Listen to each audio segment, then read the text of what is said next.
دوستانو ډېر موارد شته چې له رسنیو له لارې به مو کتلي وي څېږي ول نوي معلومات زه تاسو سره شریکوم هغه په دې خاطر چې تاسو نوي تحقیقات ترلاسه کړئ او ځان د دغه کووډ 19 نه وساتئ. هغه دا چې پخوا واټن د CDC د امریکا ویل چې 2 متره دی، نړیوال روغتیا نړیوال سازمان ویل 1 متر دی، ول نوي تحقیقات د امریکا ښیي 4 متره واټن باید د خلکو په منځ کې اوسېږي تر څو دغه وایرس سرایت ونه کړي. ولې کله چې د ټوخي او پرنجي په وخت کې کیدای شي تر 8 متره فاصلې پورې هم دا لاړ شي، نو کوشش دې وکړئ دوستان چې کله چې پرنجی کوو نو حتما هغه موارد چې دي یا پوزې ته دستمال ونیسئ یا نستوړی باید ځان ته نه وساتئ. بله موضوع ډېره اساسي ده چې همیشه کور کې رهنمایي وکړئ چې کورونو کې باید تازه هوا کوټو ته ورکول شي، په دې خاطر چې دا تازه هوا کولی شي چې وایرس په تاریکاو دغه ځایونو کې کیدای شي ډېر عمر وکړي.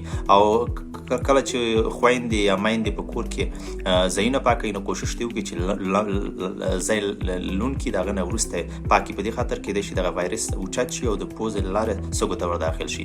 بله ډېره اساسي موضوع دا ده دوستانو چې تاسې کله بیرون نه شی راوړئ نو حتما یې باید پرېمنځئ. نو کوشش وکړئ چې هغه شیان چې په دیګ بخار یا چشکي یا په اور باندې پخېږي هغې کې تشویش مه لرئ. او لاسونه هم باید پاک کړئ، ویمینځئ یا دستکشې واچوئ. کله چې په دیګي کې واچول بیا چې حرارت واخلي مشکل نشته، ول تاسې باید هغه ځای کې چې دم پاک کړي دي هغه باید پاک کړئ. هغه ځای کې چې لاسونه هم باید صابون سره څو دفعې پرېمنځئ چې دا ډېره اساسي موضوع ده. بله ډېره اساسي موضوع کله چې تاسې کور کې اکثره ځایونو کې اوس دوا پاشي خلک کوي، د دې کلورین مقدار ډېر نظر کې جدي ونیسئ دوستانو. کله چې دې مقدار زیات شي کیدای شي نورې تنفسي ناروغۍ رامنځته کړي، ډېرې خطرناکې ناروغۍ. نو په دې خاطر باندې تاسې کوشش وکړئ چې هغه مقدار دغه کومې دوا ضد عفوني چې تاسې په اوبو کې اچوئ د هغې مقدار باید دقیق اوسېږي دوستانو. کوشش وکړئ چې پچکاري باندې یا سورنج باندې اندازه کوئ دوستانو.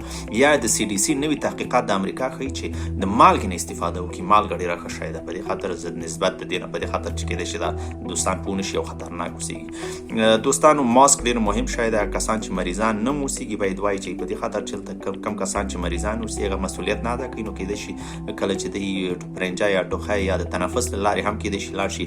نو په دې خاطر د دې واټن تقریبا 8 مترو پورې کله چې پرنجی یا ټوخی کوي کیدای شي لاړ شي. نو په دې خاطر تاسې باید محافظتي هغه ولرئ، تدابیر ولرئ. بله ډېره اساسي موضوع دوستانو لطفا بیرون مه وځئ. په دې خاطر په دغه اساسو شرایطو کې په افغانستان کې امکانات بیخي محدوده دي. نو خدای مکار ده که چېرته تاسې په دغه ناروغۍ تخته کېږئ نو کیدای شي تاسې د مرګ سره مخ شئ. نو هیله مې دا ده چې دوستانو دغه معلومات تاسې ځان سره نوټ کړئ. که نور معلومات لپاره انشاءالله بله ویډیو تاسو سره شریکوم. مننه.